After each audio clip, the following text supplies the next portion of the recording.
So, I am Michael Norton. Yay! A lot of folks call me Doc. I'll give you a little history on that in a second. On Twitter, you can find me, DocOnDev. I am not a doctor. I do not have a doctorate in anything. The nickname comes from a long time ago, 1983. I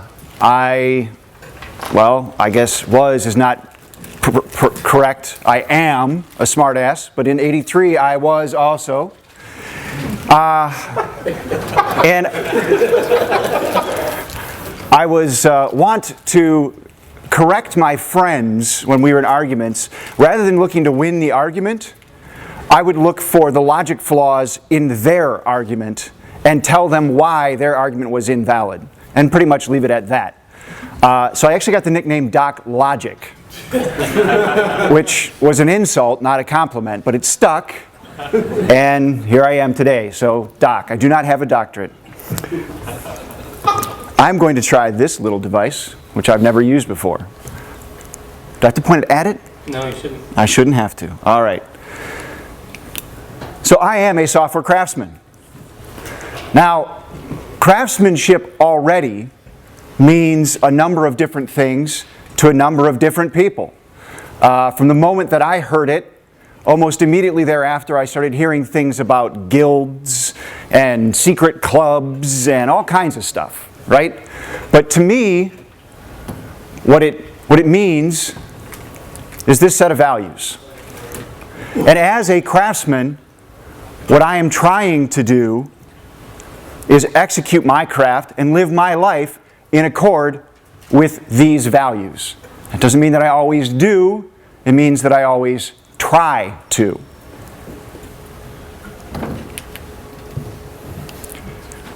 So, this presentation is a little different than our original concept that Dave and I had. Many of those elements are still there.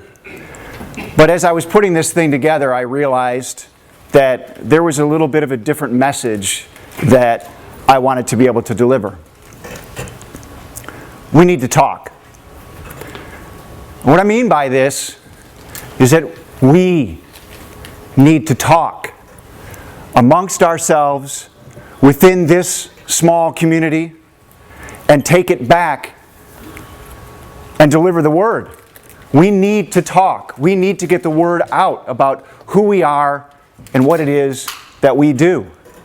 And we need to look at what's working in this community, and we need to look at how we can make it better. In the last several months, I've been in a lot of conversations with folks when they found out that I was giving this talk, and a lot of it ended up somehow being around certifications. I'm going to touch on that a little bit today. Not a lot. But something that I've noticed around that particular topic is a lot of negative rhetoric. And there aren't many who are saying, okay, what we've done so far isn't working.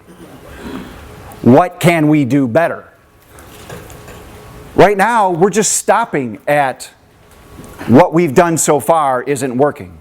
And I think there's a few topics that we may be covering. That's all the further that we're getting. We need to take it further. When we look at the medical industry, there are a number of things that are happening in that industry that I think we can model after. Things that they're doing that I think can work for us. Before I get there, sorry. Does anybody know what this number is? 1 trillion by 2015? The next bailout?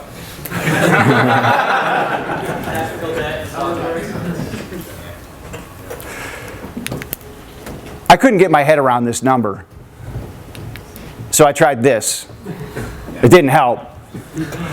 1 trillion by 2015. Qatar just came out with a report, extensive study of IT, not just software, but IT.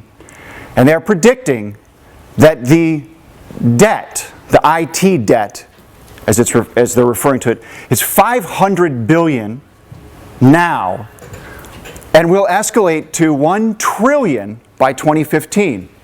Now, I recognize that not all of that is software.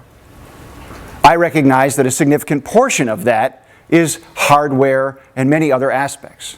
But even if 10% of it is from software, we're still in the billions. So the reason I make this point is, as I talk about the medical field, one of the responses that I get is, oh, but lives aren't at stake. I'm not so sure I agree with that. I'm really not so sure I agree with that. This kind of money is really serious. So let's look at the medical profession. And specifically in what they're doing to educate and further the education in that profession, right? So they have generalized and specialized learning. You've got your undergrad, a pre-med, and then you've got specialized that happens after that, that is very focused on medical itself, right? They have internships and residency. They have licensing and certification. They enforce collaborative learning. And they have continuing education. Now, when I'm saying that they have these things, it's not that it occurs in that industry, because these things all occur in our industry. I'm saying these things are expected, required, mandated. These things must happen in the medical industry. What things do we have in ours? In any large scale? We have general education, and we have certification. And I really thought about whether or not I wanted to include certification because of where it is today. So I'm going to walk us through a brief history of Western medicine, about 3,200 years. So maybe it's not brief, but let's see if perhaps we can make it kind of quick. Now, clearly medicine's been around for longer than 3,200 years. We can look back to the Egyptians, 3000 BC. Even at that time, there was a concept of, they had hospitals, they had nursing homes, they had medical insurance back then. But what I want to talk about is Western medicine and where we are today and how we got here today. So we're going to start a little further on the timeline. Assuming with this guy. Who knows who this guy is? Hippocrates, right. So about 400 BC, right? Hippocrates. What's he famous for? No.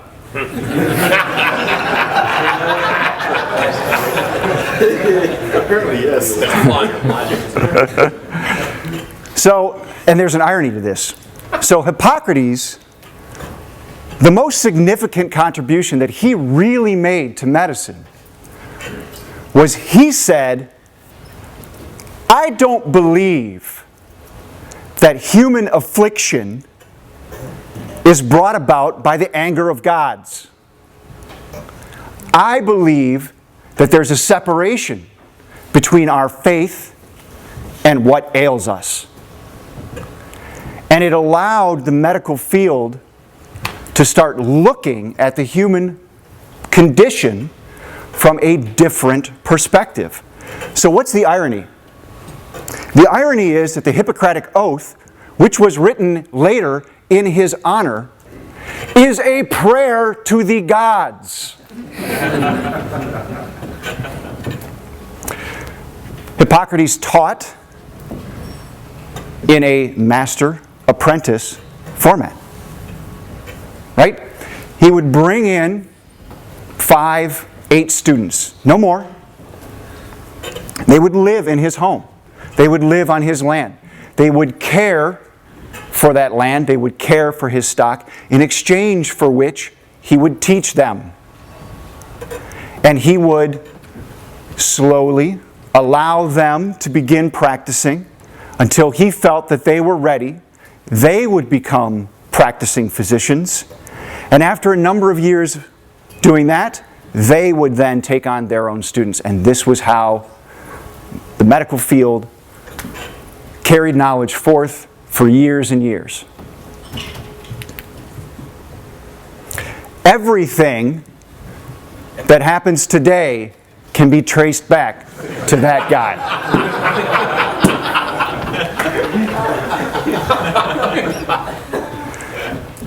So this carried on for several hundred years. And it worked. It worked, but it was slow, right? Knowledge didn't transfer out. It had to transfer down and out.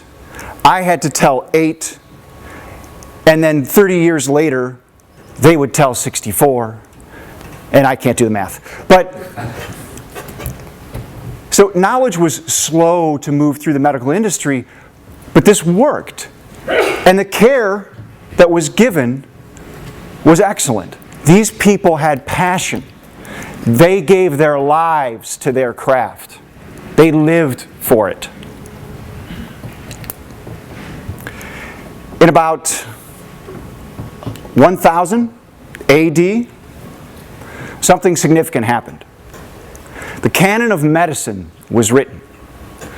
This was the first book. The Canon of Medicine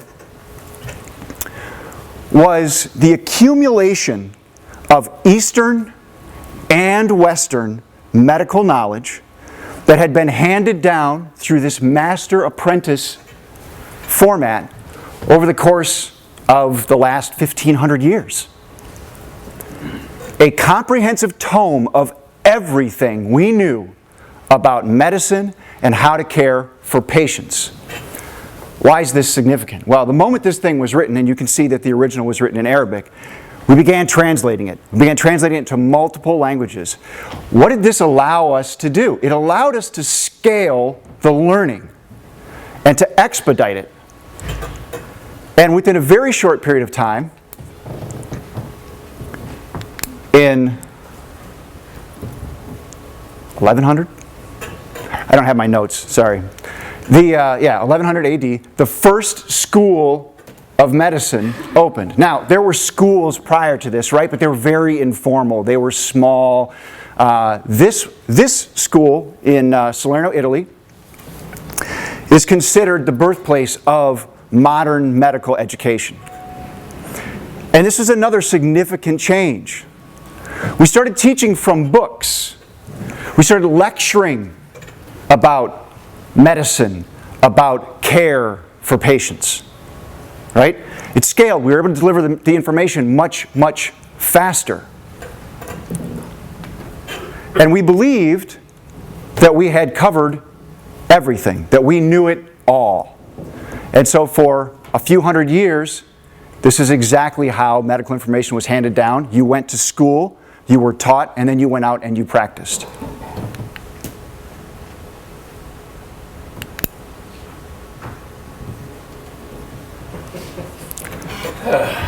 $1350. 250 years later, Black Death. Right? Not dead yet. We couldn't solve this. There was nothing in the damn book that told us what to do. We couldn't solve this. Half of England died. 1/3 of all of Europe died. And the book didn't have answers. So it made us take another look. What did we miss? What have we not been able to see, right? So we started looking more at what's going on inside. Right? The book didn't have all the answers. Where can we find them? And we entered into a period of scientific endeavor and study. And it took us a while before our technology caught up, but it ended up being relatively fruitful. We figured out many things. We discovered bacteria. We realized that washing our hands before surgery was a pretty good idea. Origin of the species. We officially applied the scientific method to all of medicine in 1865 in a much more rigorous manner. Penicillin, DNA, right? But there was something that was going on through all of this. We were learning from books, and we were looking into microscopes. What were we not teaching these people? They understood the science, they understood the theory, they understood the philosophy, but they didn't know how to apply it to the human condition anymore. The quality of care to the patient got worse as our ability to treat the ailments got better. Two things happened almost simultaneously, both with the same intent, unfortunately with not quite the right effect. In 1904, Sir William Osler said, you know what? I'm tired of this. I'm going to take my students and I'm going to go down to the hospital with them, and they're going to sit by my side and I'm going to show them how to do this. And he introduced residency, and he wrote it up, and he said everyone should be doing this. We have to get back to clinical learning. We have to show them how to apply the theory, the science, the philosophy. We have to show them how to actually do this. And until we do, they're not ready to really be physicians. Very shortly thereafter, the Flexner report came out. There's a lot of political BS around this particular report. And if anybody wants to talk about it over drinks, I can tell you a little bit more about it, the way it was commissioned, the way it was paid for.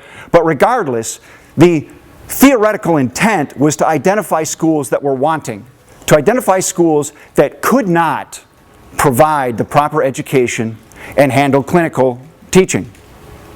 As a result of this report, more than half of the medical schools in the United States closed. Now the downside to that is the demand for physicians stayed the same. In fact, it was growing. So what we did by saying these schools are incapable of producing the right type of physician, we put so much pressure on the other schools that they were now also incapable of producing the right type of physician. So Osler called for residency in 1904. It wasn't until 1960 that residency was commonplace in schools in the United States, and it wasn't until the 70s and the 80s that having residency experience was actually a requisite for licensing.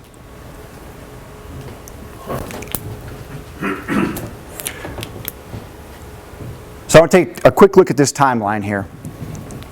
So we start off, and it's very nascent, it's unstructured, individual learning, right? And we start getting into clinical, observation and practice, master apprenticeship programs, right? Handing the information down over the years. And a few things happen. We're able to, our technology's basically advanced to a point where we can share this information on a different scale. We open schools.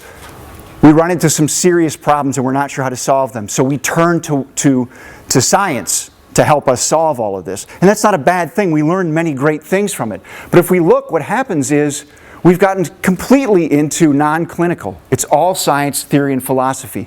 And it's only the last few years, in the last few decades, that the medical industry has said, look, this isn't working. We have to correct this. There's things that we need to do. So what do they do today? Well, they still have generalized and specialized education.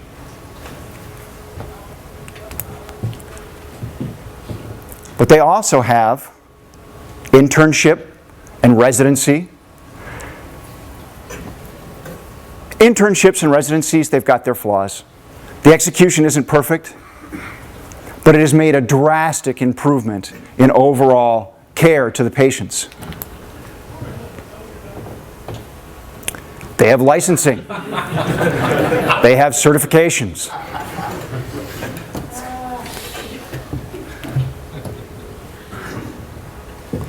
They engage in collaborative learning. And this is now required. There are surgeries that you are not allowed to do unless you are pairing. I don't care how good you think you is. You need someone there just in case. right? And we're sharing this information real time. We're learning from one another real time. And they mandate continuing education.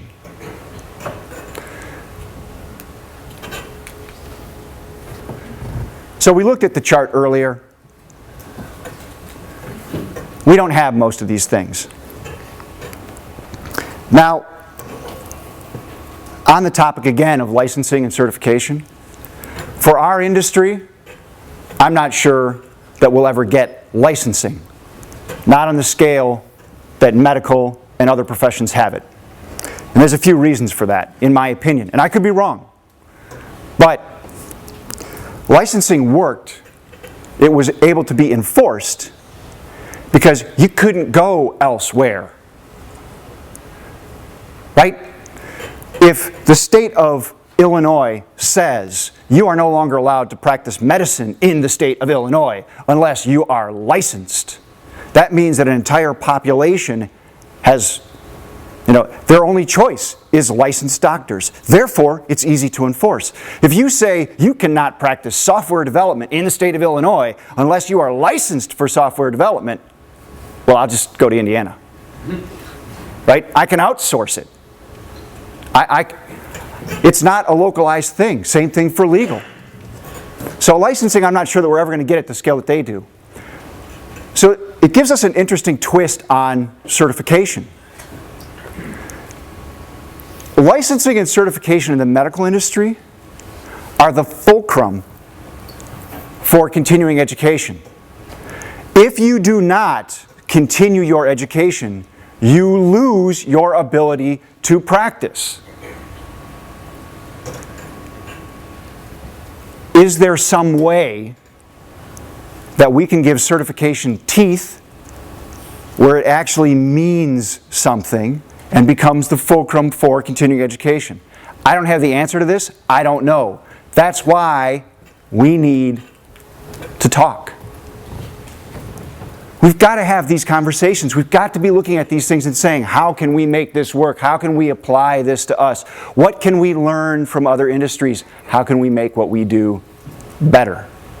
I encourage this conversation. I encourage it here this weekend, and I encourage it to continue as we go forward. The answers are in this room. I don't know what they are, but we can find them. And when we do, we need to act. Thank you.